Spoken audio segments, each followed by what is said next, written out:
In this episode, we're talking about a connected universe of indie horror puzzle games with mystery, memory, and the macabre. I'm talking about the Rusty Lake series. This and more on Indie Game Arcade.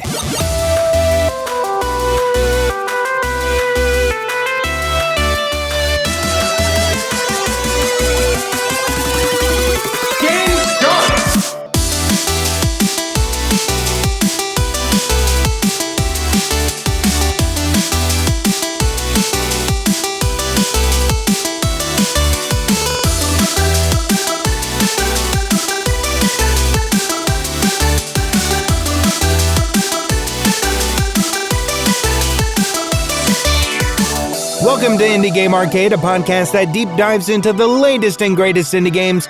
I am your host, Chris, continuing my solo week until Joseph returns. Just because of scheduling things, nobody's sick, nothing's gone wrong, it's just that schedules didn't line up this week. That's okay, because I'm here to talk about one of my favorite game series of all time, one that you've probably never played. Unless you are deep into, 1, the point-and-click genre, or 2, horror, specifically horror-based puzzle games. We're talking about the Rusty Lake / Cube Escape series. Game start! So the Rusty Lake, and I'm also kind of saying the Cube Escape series, I'll explain a little bit more about that in a moment, is developed and published by Rusty Lake. That is the name of the studio. Started originally by Robin Ross and Martin Luis. I think that's how you say it. I might be wrong. I think it's like Scandinavian, Swedish, something. I'm not sure.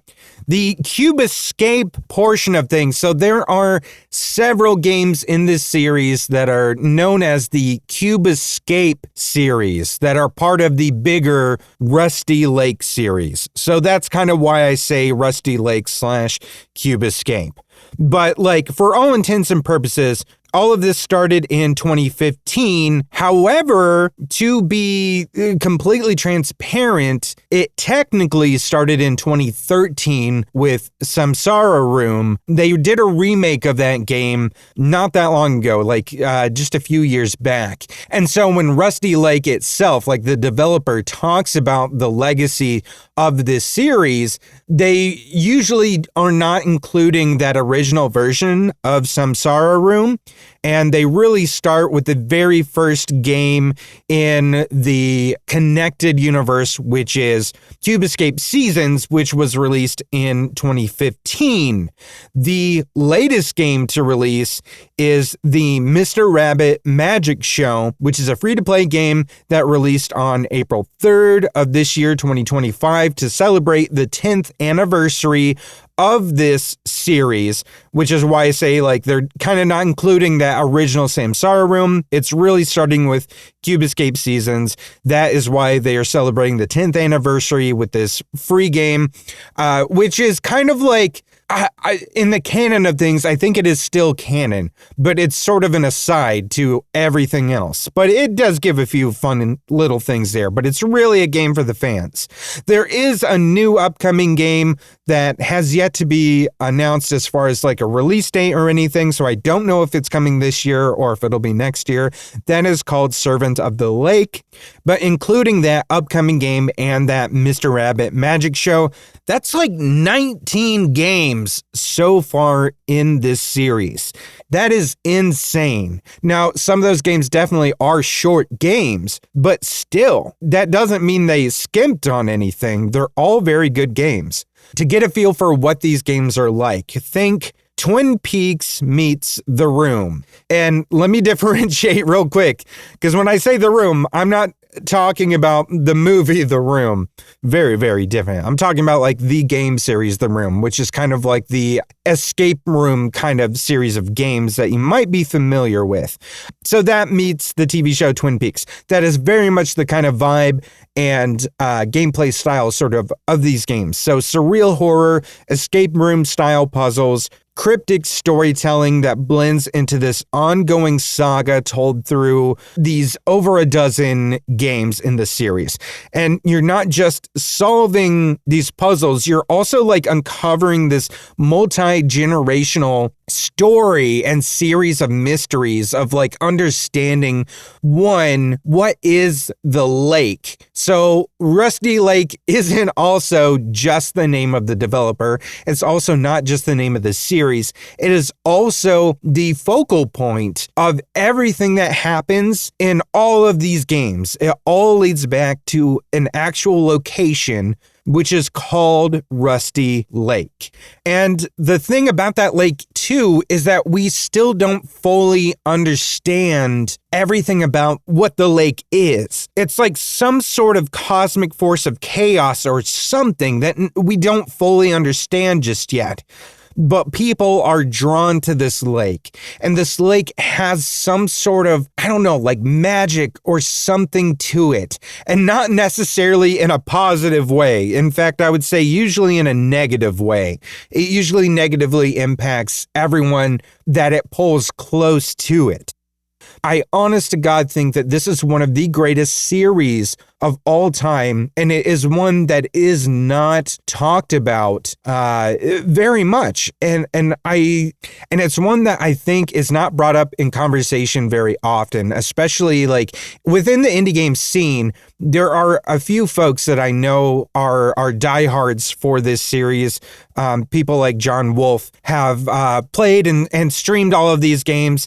I've tried to do the same as well. I have playthroughs of all of these games, except for a couple of them over at youtube.com/nerdsloth if you want to watch any of those.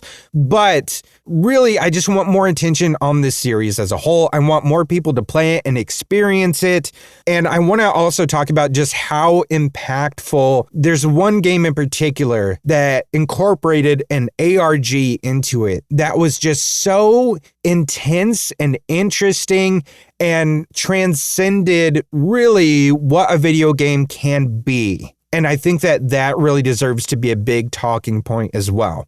So we'll get there once we get to like where that game falls into the greater scope of everything. So really the entire saga of this thing sort of, I don't want to say the full thing does, but it kind of centers on this particular family, which is the Vanderbooms, and their experiments with life, death, and rebirth. You learn about various family members of theirs through different timelines, and you're sort of piecing together a narrative about them and about their memories, about trauma, about transformation. And I know that sounds weird and it sounds vague, but it's not as vague as you might think it is on the surface. There are literal transformations to be seen and to be discussed. And when I also talk about memories and stuff, memories are a key component of this game, especially when I get to talking about cubes, which sounds really weird, but we'll get there. A lot of this is also told out of order across various lifetimes within different family members and also people outside of the family. We'll get to that as well. Actually, I'm going to start talking about them in a minute. So you've also got like Mr. Crow and Mr. Owl, who are both sort of guides and also sort of manipulators of the family and other people within the sphere of this family, within the sphere of the lake, I would say. They are sort of like guiding people towards the lake and manipulating people and manipulating events almost in sort of a chess game kind of way. But I do need to backtrack for just a second because I missed a really important talking point, which is like the most important member of the Vanderboom family, which is Laura Vanderboom.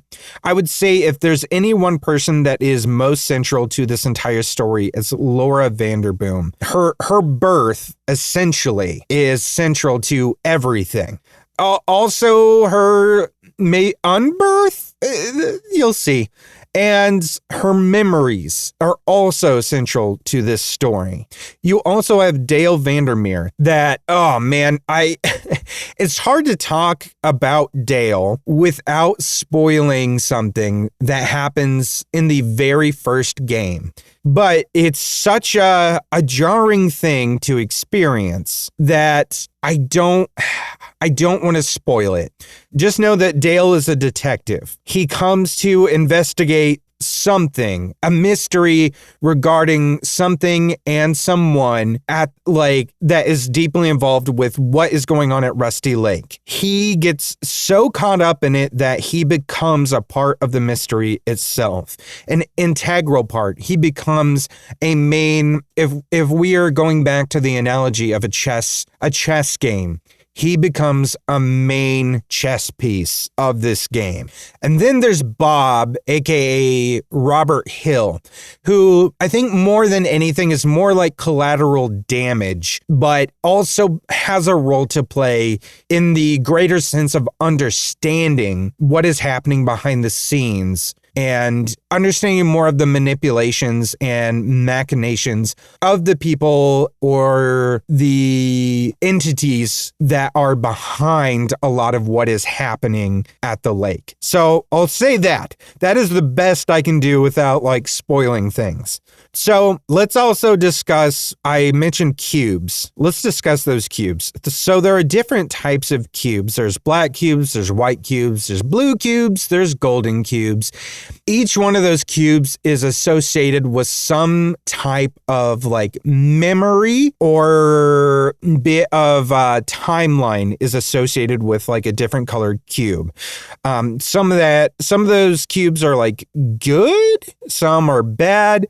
They can and have been manipulated throughout the course of this series for various purposes. And some of those memories contained in these cubes have occasionally ended up in the corruption of somebody's soul, leaving that person to become a bit of a monster that becomes dangerous not only to others, but themselves as well, and leads to some very dire consequences as a result. I'm continuing my typical thing of choosing to talk about games that are extremely difficult to talk about when you're trying not to spoil things. Just understand that as you are doing some of the puzzles, going through some of the games, solving some of the mysteries, you will uncover cubes, and some of those cubes may represent memories of certain characters, and some of those memories may become corrupted and may also contain traumatic memories. Any of those could create a corrupted soul. Some of those cubes also could be a portal into a memory that gives you access to a different period of time within somebody's life. And then there is also the possibility of a cube that is sort of like a purified memory. So it's like a memory that may have been muddled or corrupted or something, but has now been cleansed, and the memory is now more pure and has given enlightenment. So that I think clears things up maybe a slight bit more, but those cubes are extremely important, and the lake wants those cubes. The lake craves those cubes. There are different ways in which those are used, not only by the lake, but by those surrounding the lake and those that are kind of acting as servants of the lake. Namely, as I was talking before about Mr. Crow and Mr. Owl. But let's talk about some of the actual games themselves. So I'm going to talk about some of them by year of release, and then we'll kind of go from there. So we have several games released in 2015. A lot of games were released in 2015. So Cube Escape Seasons. So this, I'm just going to say that this one kind of introduces you to one Laura for the first time. It also introduces you to the concept of the black cube, which is sort of the big pivotal element in the entire mythology of this series. You also get Cube Escape the Lake in 2015, which seems like it's centered around fishing at a tranquil lake, but you are at Rusty Lake, and it's starting to reveal a few secrets about the lake and sort of the lake's possible role as being a repository of maybe memories and emotions and things like that. So I'm going to do my best not to spoil anything, but just know if I am am revealing things, you have no idea still the crazy stuff that you are going to see. Like, there's no way you can anticipate the weird stuff that's going to take place during these games. And the horror, like, I gotta hammer home, there's a lot of horror elements to all of these games. So just know there's a lot to expect. There is jump scares in them. I would say the majority of these games, not all of them, but probably most. So if you're not someone that likes jump scares, just brace yourself. There's also Cube Escape Arls from 2015. Weirdly, this one has to do with Vincent van Gogh, and it kind of goes into themes of like madness and artistic obsession, which is like very, very, obviously makes sense for Van Gogh. Why Van Gogh is tied into this greater thing, him personally, I still don't know. I still don't understand. But the theme of everything, I kind of get. But I would say out of every game, this is the outlier. This is the weirdest one in the bunch, I think. We also have Cube Escape Harvey's Box, which you're playing from the viewpoint of Laura's pet parrot named Harvey, who will keep popping up throughout the series. And his kind of perception to what is sort of taking place at a very specific time in Laura's life. You also have Cube Escape Case 23. This has to do with the introduction of Detective Dale Vandermeer, investigating, really starting that investigation, as I was kind of talking about before, really deepening the mystery that surrounds Rusty Lake and what's happening. And I would say that this one specifically, I think, is the first game that goes the most in depth as to what is going on, and I think leans into the horror more than the others right away. And I found the most, out of the first several games, Case 23 was my favorite and the most interesting. We also have Cube Escape The Mill, which is a little bit of a smaller one as opposed to Case 23, but it is sort of revealing a little bit of a darker aspect of the Vanderboom family. It is explaining a few things. It really kind of reveals a little bit about, if I'm remembering correctly, about Mr. Crow as well, and more about Laura also, and sort of like some consequences as a result of something that has gone terribly, terribly wrong. So those were all part of the Cube Escape series. Now, we're not done with the Cube Escape series, but that was all of the Cube Escape series that came out in 2015. Now, they also have like what is known as like the premium games, which are the games that were slightly more costly. And when I say costly, these games don't cost that much money at all. Rusty Lake Hotel came out in 2015. When this game came out, a lot of streamers were playing this one. This is where there's a bunch of like anthropomorphic guests at a hotel. You may have seen this one because, like I said, a lot of people were playing this. It was on YouTube quite a bit because of how interesting, how novel this was. And all of these guests are kind of subjected to some very specific fates at the hotel, which is featured right in the middle of Rusty Lake. What's interesting, too, is figuring out who you are playing as in this game, who I won't tell you, but you can figure it out, and that's cool. So 2016, you have Cube Escape Birthday, which depicts a very traumatic birthday party for our detective, Dale Vandermeer, when he was a little boy. So you're learning a little bit about his past. Cube Escape Theater is also in 2016, which seems at first like it's kind of divorced from a lot of the other stuff, but there are some very specific connections that you will start kind of picking up on as you go. This is where we first see Robert Hill, and we learn about his connection to everything. Dale Vandermeer is also present.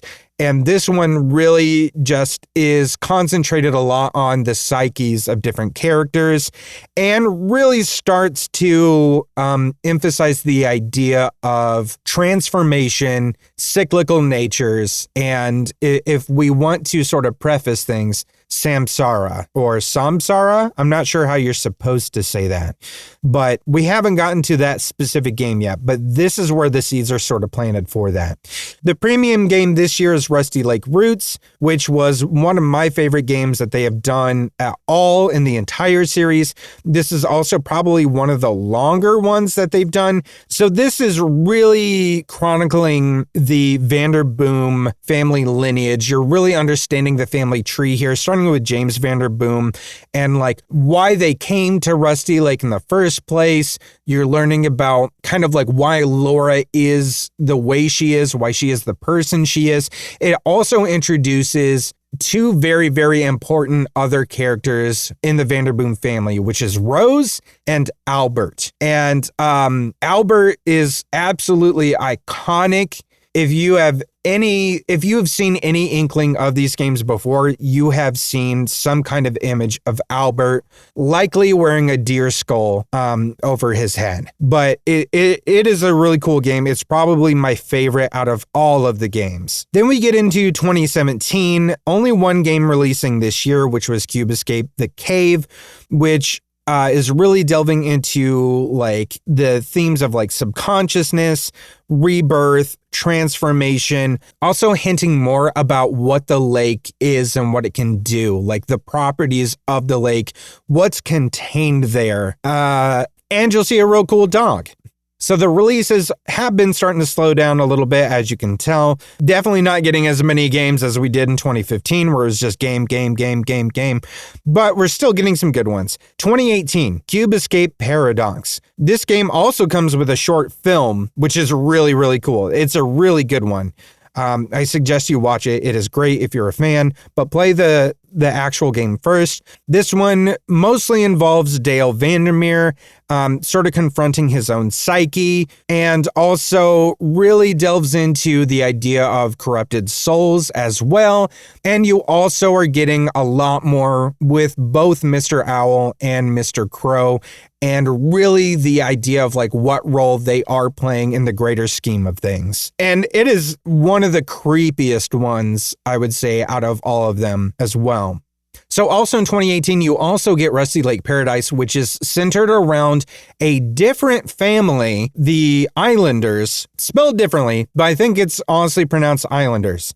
And so you're kind of learning a lot more about the nature of the lake in this one and what it's capable of, and them kind of stumbling upon, because this takes place well before all of the other games. Like I would say if we're going like chronological order, this would be the very first game. So we get nothing in 2019, but in 2020, we get The White Door. So this goes back to following Robert Hill, which is the first time he has been the protagonist in any of these games. Like I said, he was just kind of a collateral damage sort of a side character, but now he is in a mental health facility and you are kind of helping him piece together these fragmented memories of his. And it's really kind of showing off just like what's sort of going on behind the scenes. Like how does the lake and everyone that surrounds it, how does it affect other people? And this other group that's sort of in the shadows, maybe pulling some strings. Also in 2020, you have Samsara Room, which is the game that I was talking about much earlier, where I could be wrong, but I feel like it's sort of an in-between where it's like you're seeing a cycle of rebirth for a very particular character. And I believe that if we were to follow the chronological order of things, it would fall within a part of Rusty Lake Roots. I could be very wrong, but I think that's where it falls.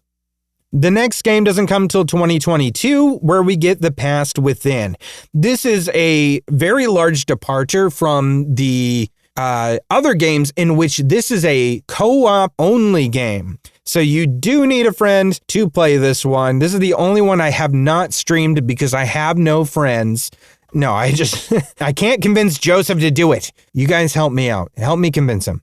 Anyway, this is a co-op game where two players are exploring the past, both past and future timelines. So one player is in the past, one player is in the future. You are both seeing completely different things, and you're having to like utilize voice chat to sort of like talk and work your way through different things. And what one person does will manipulate something for the other player. So in that way, you're having to like solve the puzzle together without seeing what the other can do or is doing. The next game to come is Underground Blossom in 2023. This one is all about Laura Vanderboom's full stage of life as she grows up from child to adult and sort of like confronting different aspects of herself and like traumatic parts of her life and growing up. And this is where that big ARG comes into play, which is known as the Best Kept Memory ARG. So this ARG involved multiple components and sort of like took the puzzle idea that is usually completely contained within these games and took it outside of the game into the real world. So there was this website, bestkeptmemory.com. So within this website, there was all of these different hidden puzzles that were just so difficult on the surface to figure out. Like there was like things hidden within images, within like some of the things were literally like decoding an image based on like the text that was in the image. But like the first letter that corresponds with the font of each word that was in the image, because like each word was a different font. So like, and then what word that spells out when you take all those letters and then getting that word and then that word being like a code for something or like a password for something, which is insane to think about. There was also a bunch of like puzzles with like emojis and having to like crack that, but you had to decipher like create basically a key out of an emoji puzzle first to solve another puzzle with those emojis. There was glyph puzzles. There was so much stuff within this website to find like a username and a password to get inside the website and infiltrate it, and then explore all these like files within the website to sort of like find this is like a clinic that is based on memory manipulation. So doing all these different things will eventually lead you back into the game where there's like certain things that you can do, and then it will reveal a secret, I guess there's not like levels in the game, but for all intents and purposes, we'll say it's a secret level. Reveals a secret level in Underground Blossom that you can access. And there was definitely a jump scare that got me at one point. But you're kind of learning about just what this company is doing and specifically who it is tied to and the implications of that also. But the ARG was so intense and so extensive, like literally honestly, you got to give all kudos to the Reddit community for cracking it. It's literally like an 80-page document that was cobbled together by the folks on Reddit to solve this thing. Like that's how extensive and difficult this thing was. I've never heard of one that extensive before. And maybe that's just me being naive or not being as familiar with like other ARGs and stuff.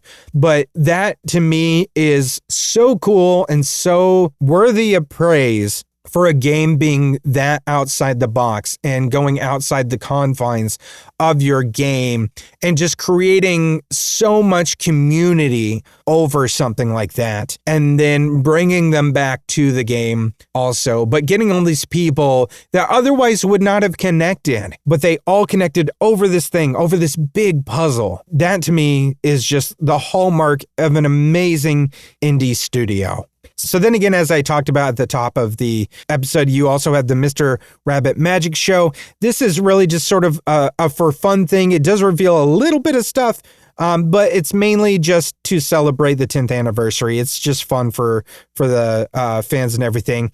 But the upcoming Servant of the Lake, we don't know exactly what that's going to entail. I have a feel, though, that it is going to very much reveal more about Mr. Owl, is my guess.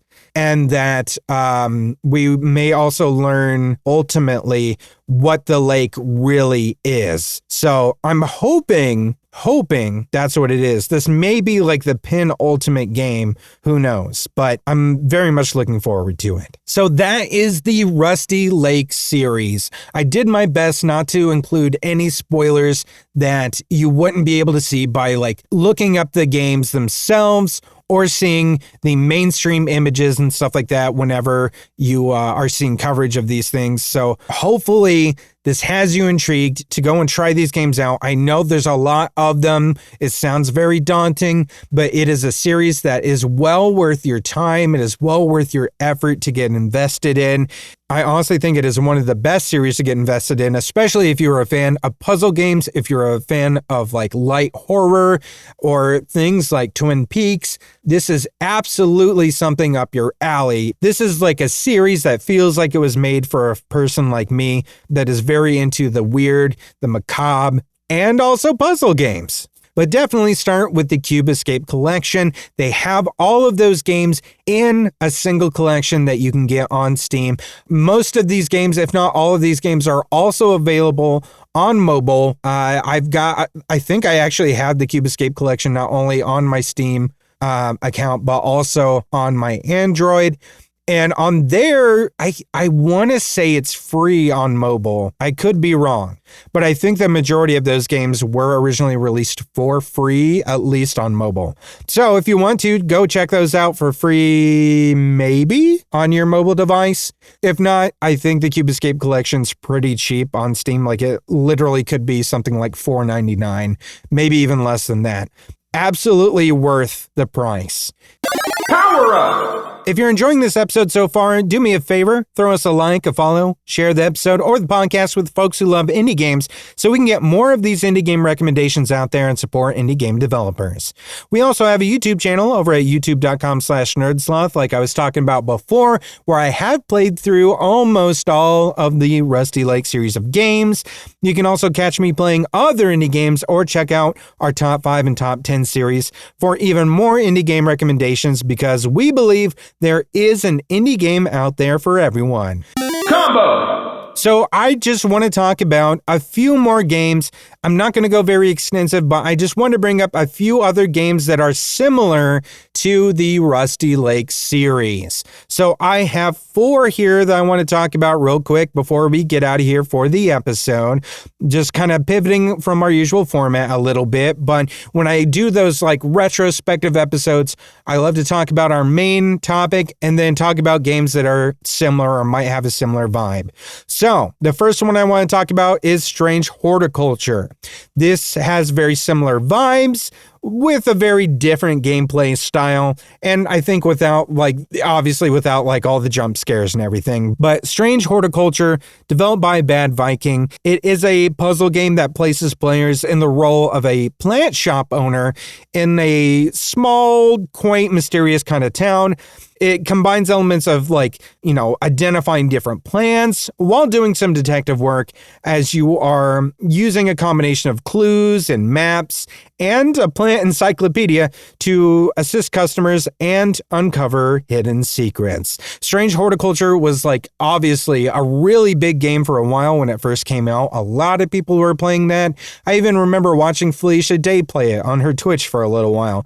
Haven't played it myself, but I remember really liking the vibe of this one and just feeling some sense of that sort of eerie overtone that some of the Rusty Lake series kind of has to it without getting super, super dark. The next game I want to bring up is Fran Bow, or Fran Bow? I'm going to say Fran Bow, by Kill Monday Games. This is a very creepy point-and-click adventure. So less of a puzzle game, though there is some puzzle-solving elements to it, but more of a click-and-point adventure style game, as I would say. This is a psychological horror game that really follows the story of this young girl, Fran Bow, in a surreal kind of world, who is coping with the traumatic loss of her parents. It obviously explores themes of grief and also some fairly severe mental illness. And also the idea of like two realities, like this, the real world kind of reality, and then sort of the lens of like the mental illness sort of world that she is kind of like experiencing. This one definitely comes with a trigger warning, as the themes and implications in this one can be very deeply disturbing, but it is a fascinating game and one that has some amazingly creepy hand-drawn art and really interesting characters. I did a playthrough of this one a very long time ago. I re-uploaded it from my old YouTube channel to the Nerd Sloth channel, so it is available if you are interested in checking that out. But I absolutely loved playing this game. They went on to also make Little Misfortune, so you'll see like a very, very similar art style there, and also some of those same sort of like designs, same undertones, and like a very, very dark humor to it as well. But very worth your time. I really, really enjoyed this one. The next one I want to talk about is an actual series, which is the Forgotten Hills series by FM Studio. This one is on point, beat for beat, probably the most similar to the Rusty Lake series. This is a collection of horror-themed point-and-click puzzle-solving adventures in a really grotesque, mysterious town. Each installment of this series delves deeper into like these dark secrets, eerie environments, creepy characters, and intricate puzzles, a lot like Rusty Lake, although definitely dives quite a bit more gory than the Rusty Lake series. But the deep lore from game to game makes it a really intriguing rabbit hole to dive down. So I think for my experience, less polished, more gory, still really fun and disturbing. The last one I want to talk about is Parallel Experiment by 11 Puzzles. This one literally just released. I was talking about it last week. This is very similar specifically to The Past Within from the Rusty Lake series. They actually have 3 games. This is the 3rd installment from 11 Puzzles that uses that exact same kind of style, where it's a cooperative puzzle game that emphasizes communication and teamwork to solve all these puzzles. So players in this game in particular are placed in separate environments and have to collaborate to solve interconnected puzzles ranging from deciphering codes to manipulating machinery. It has very much like comic book kind of inspired artwork with some overtones that do remind me of Rusty Lake. And again, like I said, the co-op experience very much like The Past Within. So if that game, which is like a bit of a departure from the rest of the series, if that's one you have played and you really enjoyed that because you got to collaborate with somebody else, especially like a lot of streamers were doing that one because of the idea of being able to do like a joint stream, then the games by 11 Puzzles are probably up your alley. I would check out this one first, Parallel Experiment, since this is the newest one. But again, they do have 2 other ones that look very similar, and it just seems like it would be a really good time. Game over. Hey, if you had a good time listening to this episode, stick around for the bumper to learn how you can support the show and all the things that we do here at Nerd Sloth Creative. You can also check the show notes for our link tree, which will take you to our social media, Discord, subreddit, our merch store, and other cool stuff. Get in touch with us though, let us know what indie games you're playing, and help us elevate these games so we can help support the indie devs that are making them. But that's game over for me. My name's Chris, and we'll continue on the next episode. Continue. Indie Game Arcade is recorded and produced by Nerd Sloth Creative. If you're looking for more gaming content, head over to youtube.com/nerdsloth for indie game let's plays and recommendations. If you'd like to support the show, head over to patreon.com/nerdsloth, where you can select a pledge and receive access to hundreds of hours of bonus content from everything at Nerd Sloth Creative. If you're an indie game developer and would like us to review your game or explore other opportunities, send an email to nerdslothcreative@gmail.com with the subject line Indie Game Arcade. Thanks for listening, and keep supporting indie game devs.